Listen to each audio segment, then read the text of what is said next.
What drives a person to commit an act so chilling, so disturbing, that it haunts generations? Behind every headline lies a hidden truth, a broken psychology waiting to be exposed. Tonight, we confront the darkest corners of the criminal mind, and what you'll discover may change how you see humanity itself. This is not fiction. These are true events, recorded in case files, real footage, and testimonies that investigators still struggle to explain. We ask, how does an ordinary face mask extraordinary evil? Take the case of Dennis Rader, the BTK killer, a family man, a church leader. Yet behind closed doors, he bound, tortured, and killed with disturbing precision. His dual life became one of the most haunting studies in criminal psychology. Investigators found evidence hidden in plain sight. Letters, trophies, coded messages, each detail a window into the psychology of a man who craved recognition more than he feared capture. The chilling reality? He sent clues to police himself, daring them to find him. Rader's case reveals something terrifying about the human mind, that it wasn't just the crimes. It was the psychological control, the manipulation, the calculated cruelty. He didn't simply vanish into the night. He lived among neighbors, smiling, while hiding one of the darkest truths in modern crime.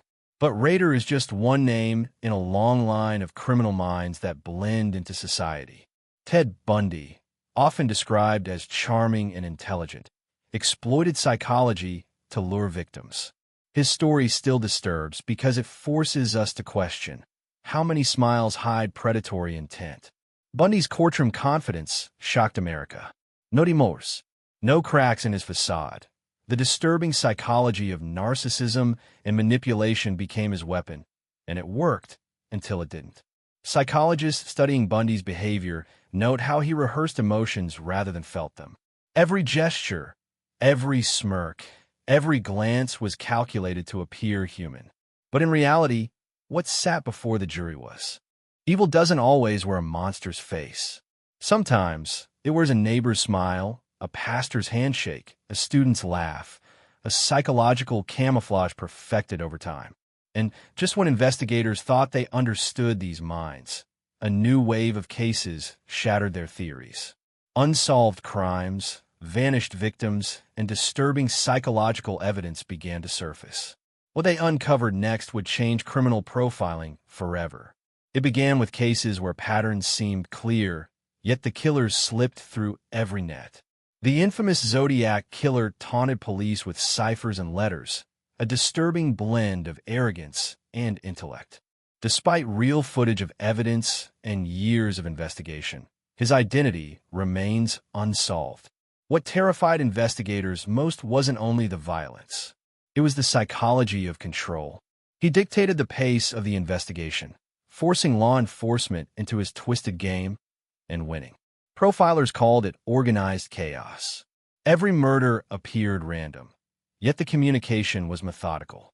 It revealed a criminal mind fueled by the thrill of dominance, rather than the need for secrecy. But psychology doesn't only expose killers. It also uncovers chilling blind spots in those searching for them. In the Green River Killer case, Gary Ridgway managed to evade capture for nearly 20 years, despite being interviewed multiple times by police. The disturbing truth: he passed polygraph tests, maintained steady work, and convinced investigators he was harmless. Psychological deception became his shield, and it worked until DNA evidence finally caught up with him. This failure revealed the fragility of human judgment. Even trained professionals can be manipulated by confidence, charm, and rehearsed normalcy. The chilling reality: killers don't just hide in shadows, they hide in plain sight. Take Jeffrey Dahmer, that he was stopped by police more than once while victims were literally within reach. Yet officers walked away, blinded by assumptions and psychological bias about what a killer should look like. Psychology explains this as normalcy bias. We believe danger should look obvious, monstrous, impossible to miss. But Dahmer's quiet demeanor masked horrors beyond imagination. Inside his apartment, investigators later discovered evidence that defied belief. Photographs, body parts, and chillingly detailed notes of his experiments with control. It was a disturbing study of domination, compulsion, and psychological possession. These cases forced law enforcement to confront an unsettling question. If human psychology can so easily be fooled, how many predators still walk among us, unseen? The answer would come in ways more haunting than anyone expected. In the late 1970s, the FBI launched a new experiment. Agents began interviewing serial killers in prison, recording their thoughts, their motives, their twisted logic. It was the birth of modern criminal profiling, a science born from darkness. Names like John Douglas and Robert Ressler pioneered this field. They studied the psychological blueprints of murderers from Bundy to Kemper. What they uncovered was chilling. Killers often shared disturbingly similar patterns of thought. Many displayed childhood trauma, early violence toward animals, and an obsession with control. But not all followed the script, and that unpredictability became the profiler's greatest enemy. The case of Edmund Kemper tested these theories. He was highly intelligent, articulate, and disturbingly self-aware. When he described his crimes, psychologists noted a chilling detachment, as though he were narrating someone else's story. Kemper himself once said, "When I see a pretty girl walking down the street, I think two things. One is to take her out and talk. The other is to see her head on a stick." This brutal honesty revealed the terrifying split in his psyche. It was not madness. It was methodical calculation. Profilers realized something profound. These men weren't simply insane. They were rational, deliberate, and disturbingly aware of the psychology that gave them power. But psychology's breakthroughs came with dangerous consequences. The more law enforcement publicized criminal profiles, the more killers adapted. They studied the same research, altering their behaviors to evade capture. This chilling reality became clear in the case of Israel Keys, a meticulous killer who buried murder kits across the country, waiting years before striking.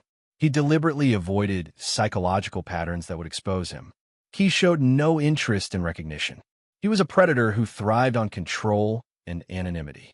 Psychologists called him one of the most disturbing examples of a blended killer, part organized, part disorganized, impossible to predict.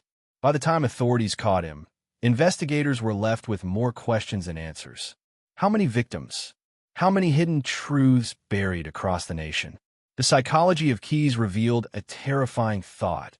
Some killers study us as much as we study them. Today, the battlefield of psychology-driven crime has shifted. Killers no longer need dark alleys or secluded highways. They exploit the digital world, hiding behind screens, manipulating with words, and studying their prey in silence. The psychology of grooming has become a new frontier. Predators build trust, break defenses, and reshape reality for their victims. The crime may begin online, but its consequences are just as fatal as the bloodiest crime scenes of the past. Investigators now rely on cyber profiling. They analyze search histories, chat logs, and hidden digital footprints. But once again, killers adapt, erasing evidence with the same precision that Bundy once used to charm. One haunting truth remains. Technology changes, but psychology doesn't.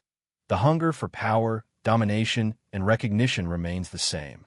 It's a script written into the darkest corners of human behavior.